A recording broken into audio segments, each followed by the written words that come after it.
দই লস্যি, দই লস্যি, ঠান্ডা ঠান্ডা দই লস্যি, 2 টাকা করে দই লস্যি।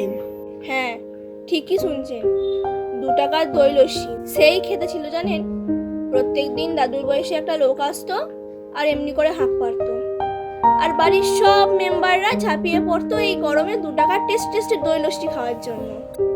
তবে অবাক হবেন না, এখন আর পাওয়া যায় না, সেসব এখন অতীত। 2 টাকার দই লস্যিও আজ আর পাওয়া যায় না, সব কিছু শুরু 5 টাকায়, তাও আবার সাদা জল দিয়ে তৈরি, বরফের টুকরো মাত্র, যা আজ আর খেয়ে পোষায় না। মাঝে মাঝে ভাবি, যদি একটা টাইম মেশিন থাকতো তাহলে সেই টাইম মেশিনে করে অতীতে যাওয়া যেত। সেটা তো সম্ভব নয়।